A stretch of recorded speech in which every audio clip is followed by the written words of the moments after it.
Hey, what are you doing? Oh, burying your cat, Mr. Bootsy. I loved Mr. Bootsy. I guess you love Mr. Bootsy too, huh? Because he's your cat? Well, was your cat?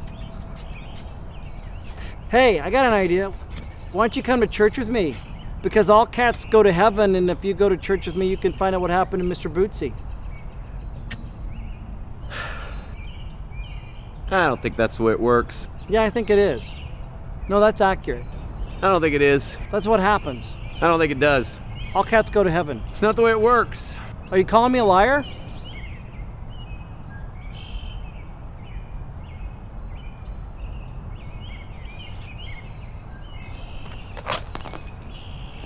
So do you want to go to church with me?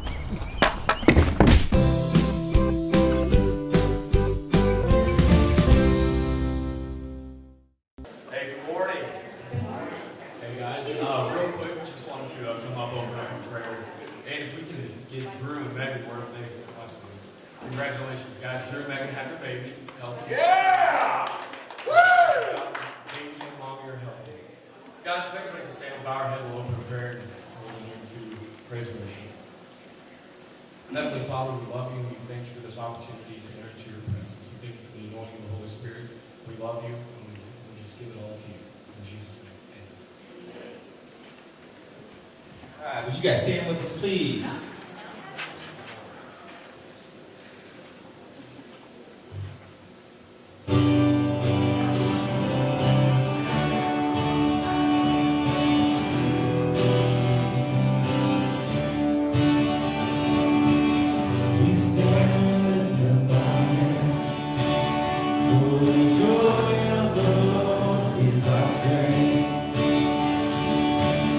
We bow down in the ocean.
Man, I can really hear you guys in that song. You guys sound good today.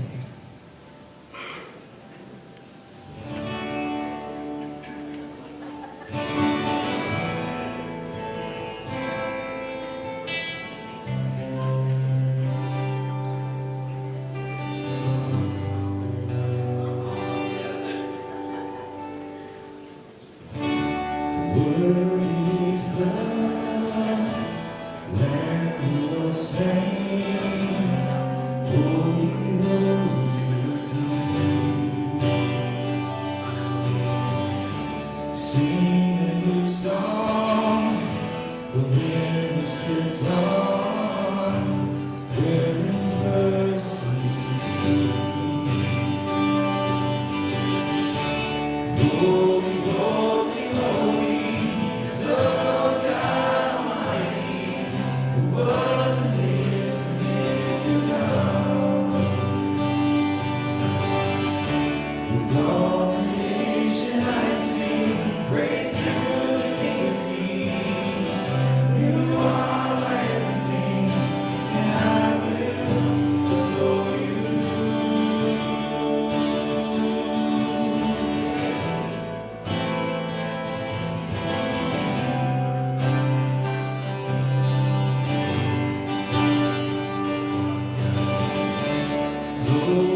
rain or shine, bring a canoe and a life vest possibly to the mud flat this weekend. There will be a meeting today after church for the block party. Kid stuff today will be done in the Catalyst Sports Academy. The kid stuff room did have a little bit of flooding. Also, Wednesday night, Brother Daniel's going to be taking the kid stuff ministry, all the kid stuff kids, out to the Springfield Cardinals game from 6:15 until 8:30 p.m. The cost is $3. The Fighting for Faith Blackjack Ride. That will be the 10th of June. Kickstand's up at 10:30. Everybody will be registering about 9:30 a.m. If you don't have a bike, you're not going to ride, you guys can meet them at the barn house. They are going to have a large auction around 11 to 12. Parking lot games, Parking.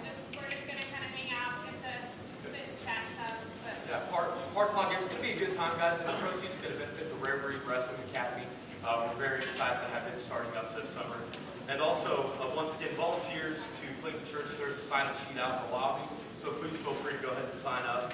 And I want to let everyone know, next weekend, Pastor Tim and myself will be starting a new series in Bible study, Sunday school, called The Way of the Master. We'll start next Sunday morning. We'll see a lot of you in there.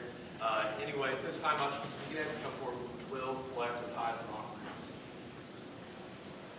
You know, tithing and offering money is synonymous with church, and people will always think that so many pastors and ministers are only after money, but that's all they care about. A couple years ago, I was sitting with one of my best friends, and at the time, and he was having a real hard time with understanding how, when we work so hard for our money, how can we be so eager to come to church and give it? And when he sat there, he said, "Man, do you have to do that? You have to give 10%?" I said, "No, I don't have to. I get to." You know, the closer we grow to the Lord, the more we realize that everything we have comes through Him. I mean, it's such a blessing and honor to be able to enter into His presence and to know that when I need that faith, when I need to fall back on Him, that I've made my deposits. I know that I can pull something out. You know, guys, we'll bow our heads and go ahead and pray over our tithes and offerings. Heavenly Father, we love you. We just thank you for the anointing of the Holy Spirit. We thank you for this opportunity to enter into your presence.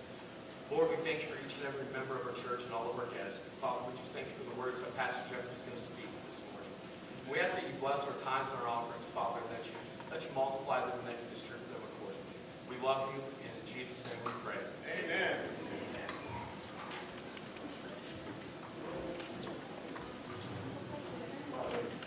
All right, we're going to switch things up just a little bit. We had a request for this song. I wasn't going to play it today, but Pastor Jeff asked us to play this evening, so we're going to do it.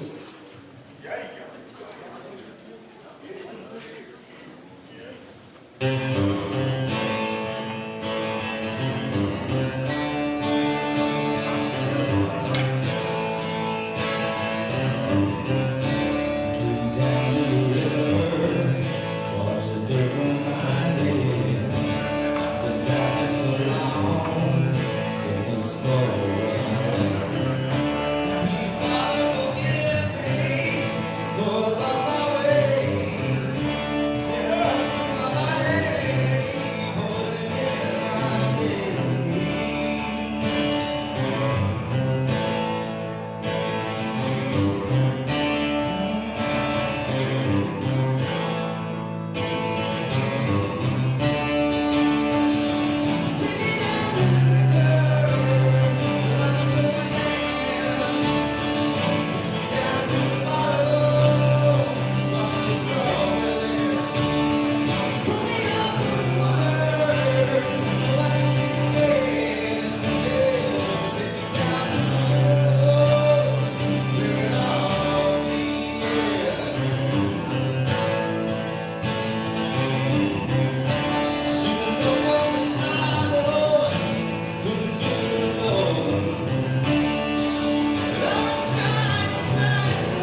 Welcome to church. Welcome to the undying body of the ever-living Son, where God's promises and God's people are radically made one. Welcome to the romance of the world, the marriage ceremony of Christ, where God is betrothed to man by proposing with his life. Welcome to the only place where the unholy can meet holiness and yet holy still survives. Welcome to the only place that you can walk in dead and yet come out alive. Welcome to this place, whether on pews or chairs, in walls or air, under steeples or stairs, by thousands or in pairs. This place is legendary, holy, ancient, modern, famous, hated, living, vibrant, ageless, not because of a location, not because there are cars parked on the pavement, not because you made a sign and named it. This place is an amazement because of the one who creates it. Welcome to the place where individuals are shaped into a larger whole, where bread and wine feed our hearts and intoxicate our souls, where race, money, and power no longer have a role, where the outcast, impoverished, and broken come to be consoled. Welcome to our home, the bride of Christ on a reckless search. Welcome to life. Welcome to church.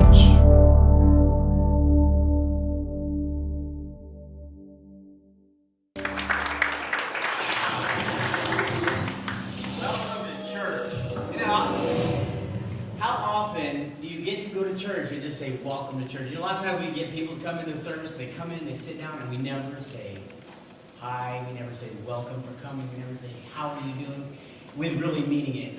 Sometimes we say, hey, how's it going? We really don't mean it, we just want to hear, basically, I'm doing good. Because we really don't want to hear other people's problems, is that right? Honestly, can you be honest with yourself? And we went into a series last week, we started a series called Baggage. And as you notice, you see all the baggage sitting here, every different kind of baggage. And I have a shoe bag in here. Someone probably took out it. Like, I need a pair of shoe bags for my stinky shoes. And they probably took it. But no big deal. You need more now. So then we have our garbage bags and we have our luggage. And last week I didn't get to talk about this one, but this is the one that's the coolest, right? Because it's a trunk, and it's like it has compartments, and we carry baggage, and we just we live our lives storing and storing all our baggage. And last week we talked about how we need to get rid of our baggage.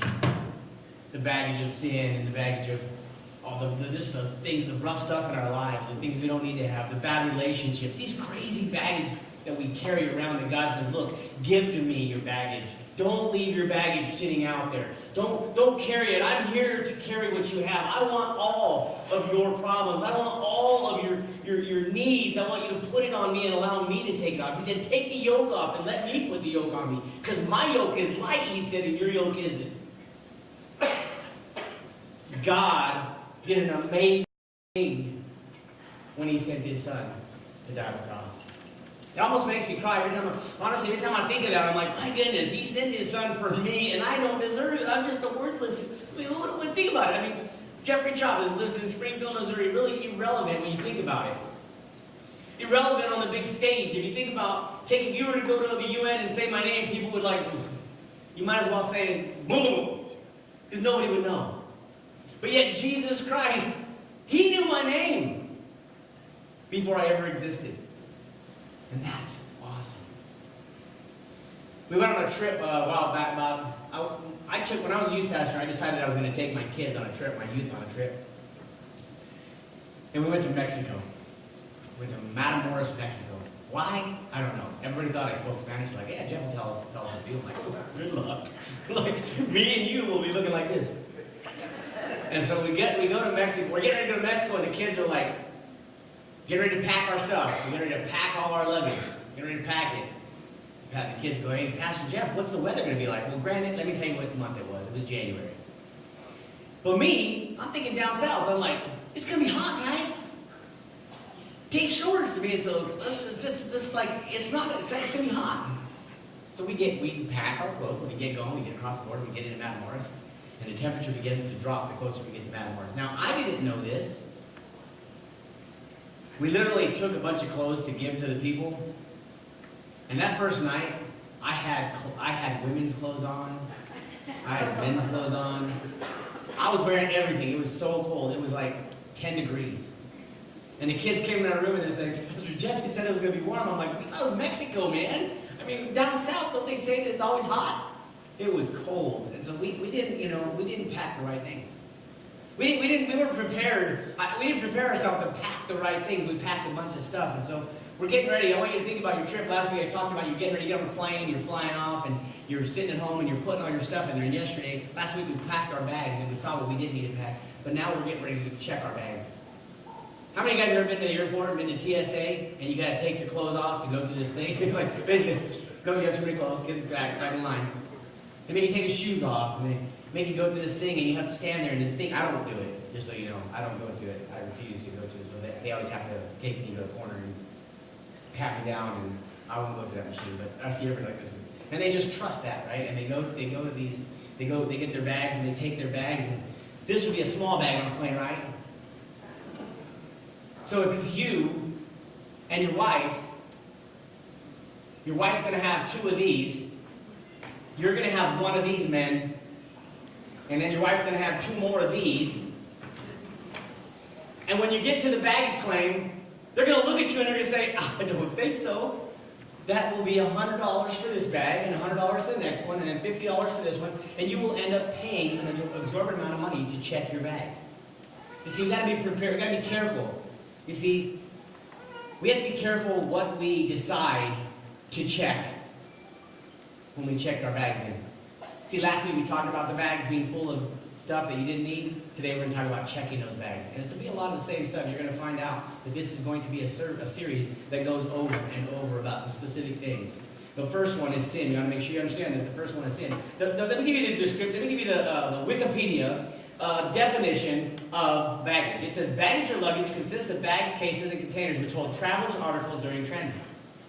You see, that is what the world wants you to know. This baggage we're talking about is completely different. It has nothing to do with these bags. These are just a symbol of what we consider baggage. But what I'm telling you is the baggage we're talking about is stuff that we have in our lives. It's terrible relationships that we've just continued to carry. It's grudges that we hold on to. It's sin that we continue to do, whether it be porn or whether it be I'm not going to start naming it, because you know what? I don't want you guys to feel like, oh, he's talking to me. Guess what? I'm talking to all of you. There's not a specific person out there. I'm talking to myself.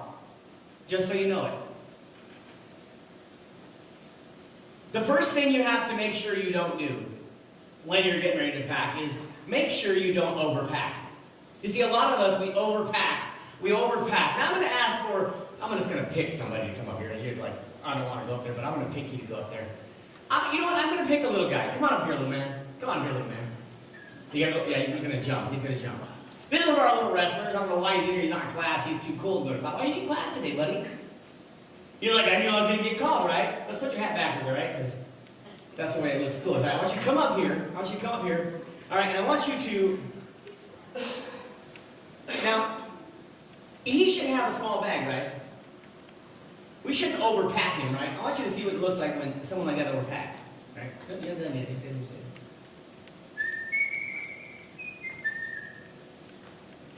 Okay, can you hold on to this? Over your shoulder like that. Hold on, we got more for you there, buddy. Okay, I want you to put this on your arm here. Why do you have to bring everything? Alright. Do you see this? Is this comfortable? Would you like to do this every day?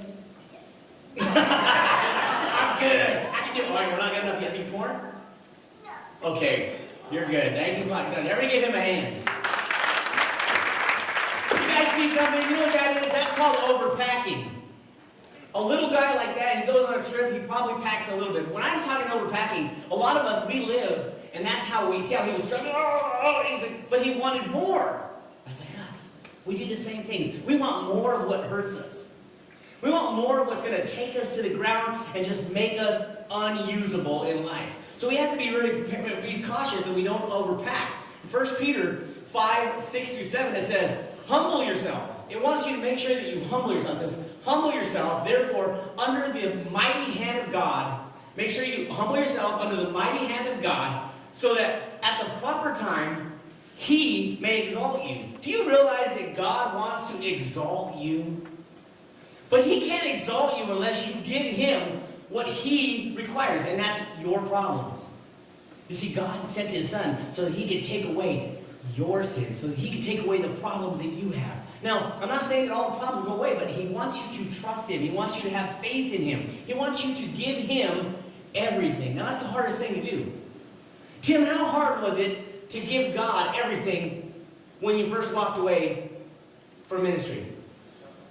And you went back into ministry, but ministry that was not going to pay you anyway. It was tough, you know. We do that. We go, we depend on God. We depend on ourselves so much. We depend on other people to take care of us. But God says He wants us to humble ourselves so that He can exalt us, casting all our anxieties. How many of you have anxieties?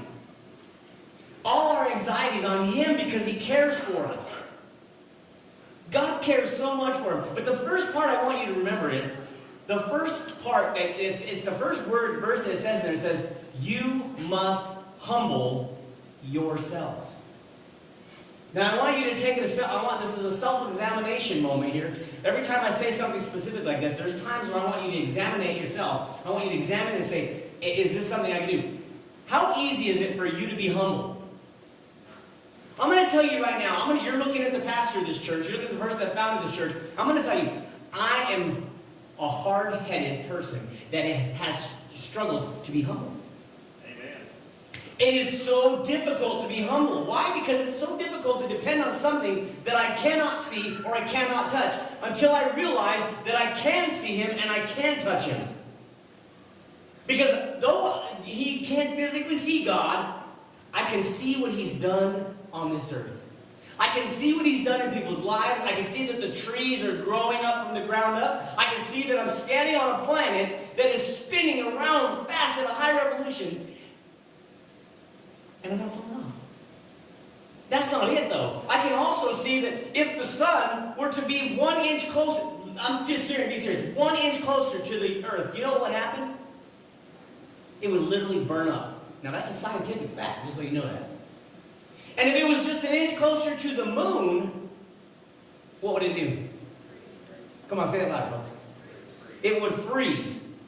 Now, to me, that's seeing God. We have to understand that we have to humble ourselves and understand that God is all-powerful and He can take care of all our problems. Now, how many of you... This is pretty good for me. Honestly, I should have thought this is... Okay, how many of you guys have been to the airport and been through TSA and gotten stopped in TSA because you possibly had contraband? My wife is pointing at her, my husband's wife is pointing at him because me and him are guilty of the same identical crime. And you'll hear it in a minute here. How many other people? What were you carrying? Fingernail She was carrying a fingernail file. Now that seems like it would be bad, right? But hey, there was a reason for it. Back there I saw a hand go up. Round of ammunition dropped in my pocket. He had a round of ammunition. Anybody have anything else? Too much shampoo. Too much shampoo. We don't want to not throw it in someone's eyes and burn them out, right? I've still not figured that part out. But let me tell you a story. And my brother had a similar incident. And I'm going to tell you right now, it's a tragic incident. And you would think we would learn from each other, but in October of 2015, a very, very close young man of mine passed away. And my wife decided that she was going to take all my weapons from me because she was afraid that I could possibly take my own life, which I don't think I did, but I don't even know. But anyways, I wasn't. But she took my weapons, and she put them away where I couldn't find them. But she had, and so what happened was, I was going to go on a trip, but the funeral was going to be earlier, so I had to make the trip smaller, so I shortened the trip and took a bag that was in my closet, just a backpack I was going to put it in, and I loaded it all up. Didn't bother checking it because why? What do I need to check in it, right? Because it's just an empty bag that nobody uses. Fill it up. I get to the airport. I get Curtis, our bass player, he was in town, so he drove me to Joplin because I was flying out of Joplin. So I get my backpack, I jump out and I run in the airport because I want to get checked in. I put my bag down, I took my shoes off because I went through the thing and they patted me down. And then I went back to the conveyor belt and nothing was happening. It was all stopped. 5 minutes went by and I'm like, hey, what's going on? He's like, oh, just don't worry about it. Everything's right. At about 10 minutes, I started to get a little irritated because that's who I am. And a tap on my shoulder, which I'm half deaf, so I can hear people sneaking up on me. I turn around, there's 4 police officers standing behind me. And they're like, sir, can you come with me? I'm like, I'm kind of interested now. 4 cops. I've been around 4 cops before, but it was not in the airport. And I was running when they caught me. And so I follow them into a room and I see my backpack sitting on the desk.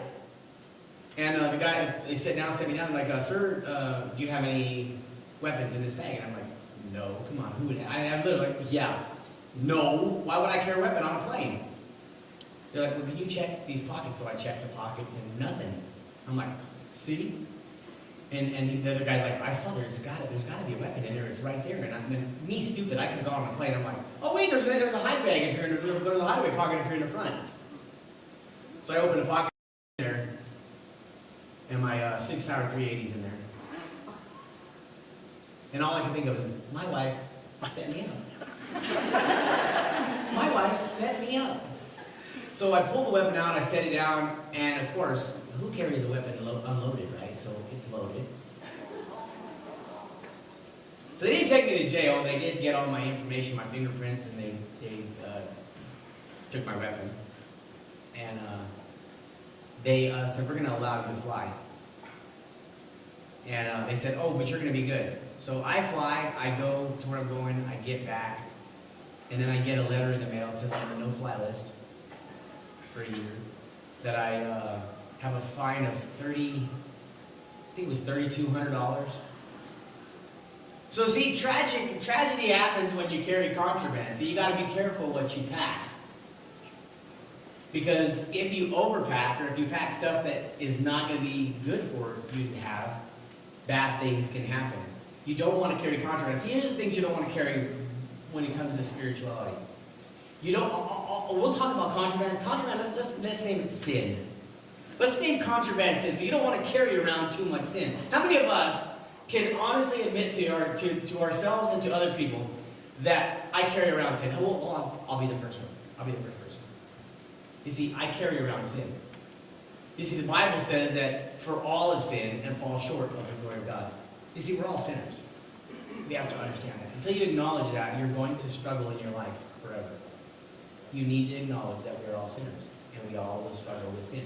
The Bible says that the flesh will continually war with the spirit for control over us. Is that scary or what? You see, when I got saved, I thought, oh, I'm saved, I'm good to go, right? But the reality of it is we are just as good as our flesh. But we're just as good as our spirit, whichever one you allow to control you. So I challenge you to be careful and be cautious and make sure that you don't fall to the flesh. Make sure that you don't let let the sin control your life. It says in Hebrews 12, 1 through 2, therefore, since we're surrounded by so great a cloud of witness, let us also lay aside every weight and sin with the endurance, which clings to her closely, and let us run with endurance. So we have to be able to lay all this aside and be able to run with endurance. Because how many of you guys can run loaded down? If you were in the military, raise your hand. If you've ever been on a camping trip with a rucksack or a backpack. Kids, if you've ever been to school with a heavy backpack with all of your books in it and you have to run to class. You see, if you're going to run for a long period of time, you have to make sure you're light, quick, and nimble. If you want to live your life in this world today, with godly intentions, you have to shed off the sins. You have to make sure that you don't run around and carry those sins on your body, because Jesus, like I said earlier, came so that you could give your sins to him, so that he could forgive them, so that you could be weightless. You could be weightless. That means you could run a race and go long, go short, and everything would be fine. See, there is a race that's set before us, and you have to know that.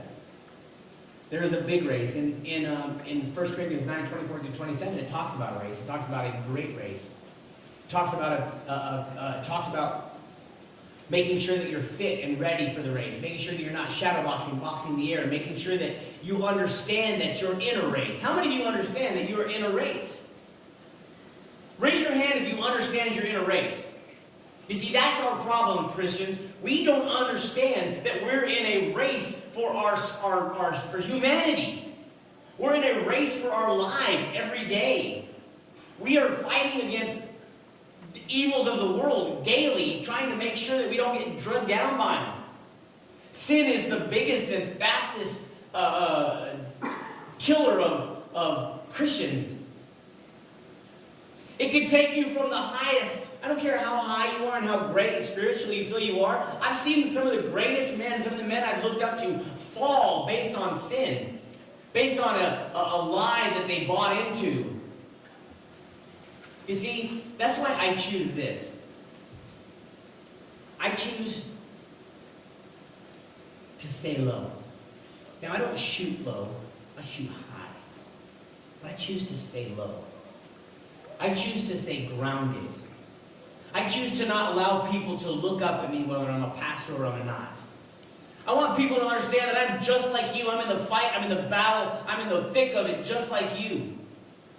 I'm there right with you. I want you to understand that I'm no better than anybody. As a matter of fact, I'm probably the lowest in this group. I want you to understand that we are in a spiritual battle, that we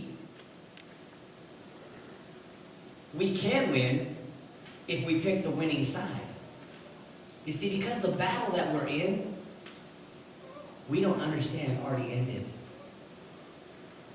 The winner was already crowned. The hand has already been raised. And all we have to do is stay beside Ron. You see, sin is the biggest detractor of us understanding and allowing other people to understand that this battle has already been won by Jesus Christ. When he died on that cross that one day, and then he rose from the dead 3 days later, the battle was over. And then a new battle started.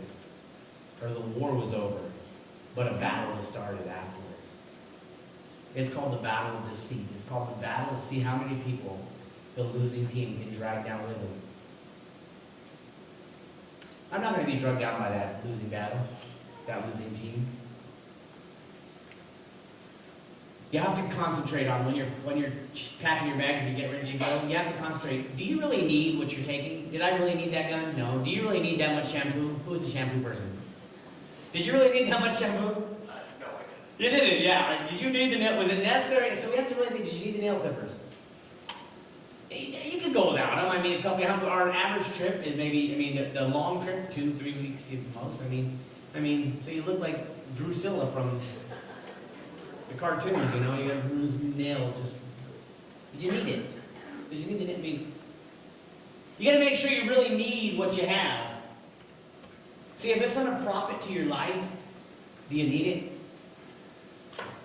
See, a lot of times we do things in our life and we go out and we find things and we search out for them and we put ourselves in these situations, but in reality, we really don't need what we're getting. We can live without it. But it's that mentality that says, I want it and I want it now, and I have to have it. Would I have liked to go to South Dakota with my gun? Yes. Did I need it? No. My wife tells me all the time, nobody's going to attack you, Jeffrey, but I'm like, yeah, but when they do, I'm ready. I'm ready for it. I want to make sure that I'm ready for it.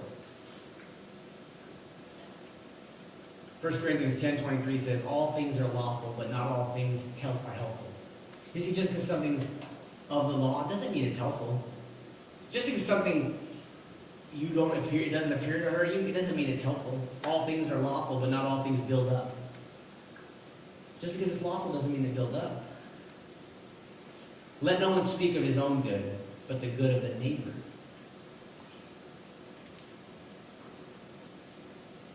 So this one's the one that, this is me. If I'm on a plane, how many of you guys have been around me and know I make a lot of noise?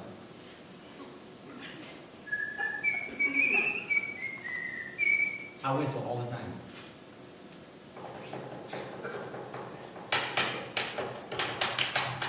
I make noise all the time. I will find a way to make a noise.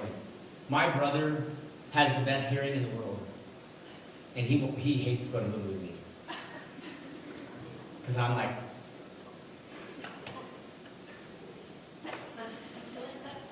kind of scratching. I'm just a mover, shaker.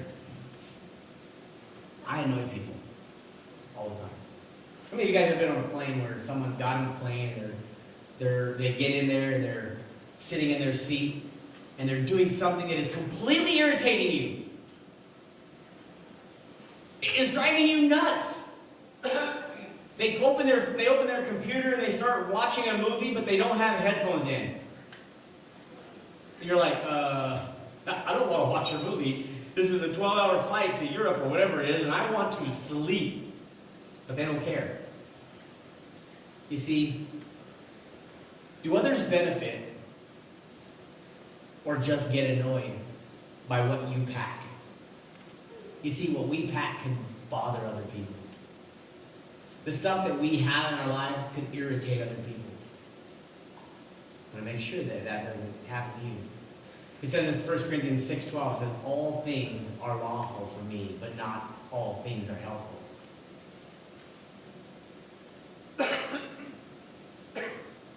But not all things build up. And then we go to 1 Corinthians 6:12. It says, all things are lawful, but not all things are helpful. All things are lawful for me, but I will not be dominated by anything. You guys get that? Let me read it again. All things are lawful for me, but not all things are helpful. All things are lawful for me, but I will not be dominated by anything. You see, we have to be cautious what we allow to control our lives. How many of you guys allow things to control your lives? Let me tell you about something that controls my life. My wife. No, I'm just kidding. She does, but I mean, that's not what I'm talking about. She has the right to. She in here? You hear that? They get a point for that? No, that phone right there, that's filming me right there, that can control my life. The TV at my house, until I got rid of all the channels, used to control my life. Now I have terrible channels, so I sit out on the deck and cry. We have to be cautious when we allow to control our lives, regardless if it's available or it feels like it could be good. I want you to think about these specific things that we talked about today when you check your baggage. You want to make sure you don't overpack. Be cautious on what you overpack. Don't weight yourself down. Make sure you don't carry guns on the plane. Make sure you don't allow contraband. Don't make sure you don't allow sin to overwhelm your life. Make sure you really need it in your life. Make sure it's something that you need for that trip, this journey. Make sure you don't annoy every other person that you want to witness to, impact. Make sure you don't make yourself the center of everything. Check your baggage. Leave it at home or leave it behind. Check your baggage. Leave it at home or leave it behind. Would you stand with me? I want you to look around at the people that are here today. People that are here today we're all here. This is your team. This is the team that you're on today. Maybe you won't be here tomorrow, but this is the team you've possibly chosen. This is the team I've chosen. You're my teammates. You're the ones I want to depend on. You're the one I want to trust. You're the ones I expect to hold me accountable. You're the ones that I ask to hold me accountable. You're the ones I'll hold accountable. How about we start to think about the baggage that we have in our lives that we possibly need not have with us? Things that are only there to hurt us. Things that will destroy us. I want you to close your eyes. I won't have any music. I want to tell you real quick about this God that I worship. He sent his son on a mission. And that mission was guaranteed death. It was a suicide mission. He sent his son to die on the cross for you and me. Without even knowing us, without even seeing us, just knowing that we were going to exist one day. And he told his son, I'm going to bring you back. I'm going to show my power by bringing you back to life. So that we can give these people a gift of atonement. So that they can have a pure and perfect sacrifice. Because they cannot go by those 10 commandments that we set for them. They need our help. And Jesus, like a good son, he obeyed his Father. He went, he died, he was crucified, he was beaten, he was put to death, and then he rose from the dead. And he conquered death. And that was the end of this battle. Satan had lost, God had won.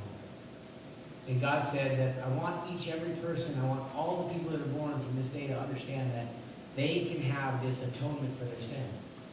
Because it says, for all have sinned and fall short of the glory of God. We're all sinners. It says, for the wages of sin is death, but the gift of God is eternal life through Jesus Christ our Lord. So our payment that we're going to get for our sins was death, but our gift was eternal life. Through Jesus' blood. And it says that if you confess with your mouth and believe in your heart that Jesus is Lord, if you confess with your mouth and believe in your heart, see, that's the big thing. We each individually have to confess that we're sinners. We must admit that we're sinners. A lot of people don't understand that. There's I'm a good person. But we're all sinners. We all fall short. It says if you confess with your mouth and believe in your heart, it says that once you acknowledge that and admit it, it says you will be saved. Maybe you've not done that. Maybe you're fighting it. Maybe you're like, I'm just not going to do that, man. That's just too much. It's too hard when it's really easy. Maybe you're not willing to submit or commit.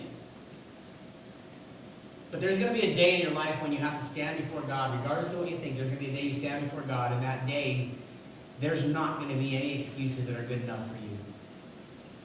because God sent his one and only Son to die. I want you to think about that. He sent his only Son to die for you. There are not going to be any excuses. Well, God, I gave to the poor. I was a good guy. No, I gave you one specific instruction. I said, confess with your mouth, believe in your heart that Jesus, I gave you specific instructions, and all you have to do is do that. And if you don't do that, you basically say, God, I don't need you. That means you have a better plan. And that plan, I guarantee you're going to struggle.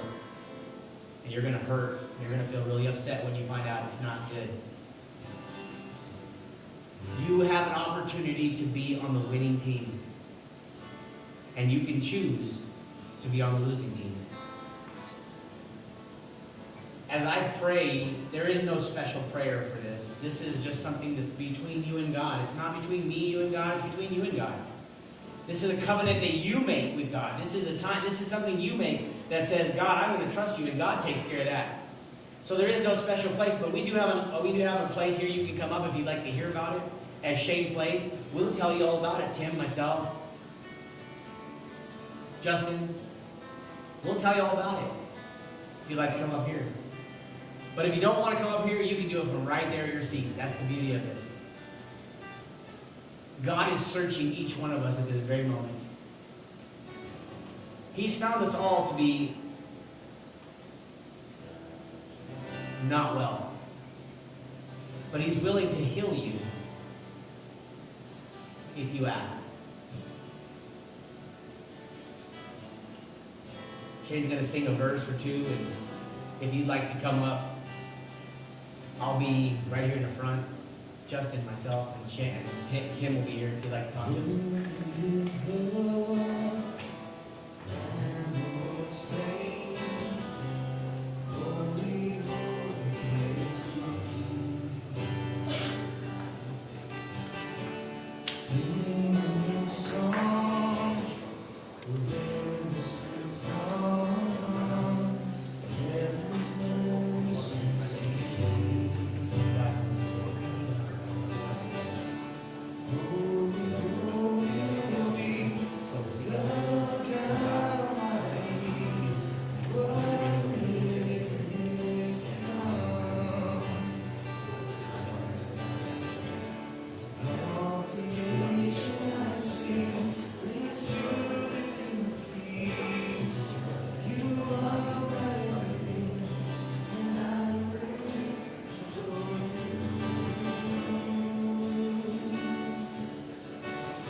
So, the greatest thing you could ever do is give your life to God. It's the hardest thing to do is to walk down an aisle and say, man, here I am, God. I'm flawed. I need your help. And a lot of times We don't allow ourselves to be humbled. That one part I told you about. We don't allow ourselves to be humbled. We're so arrogant that we think we can do it on our own. We can overcome our own problems. We can get past it. But some people, they get past it. They get past that moment where they struggle. We have a young man come up here. And,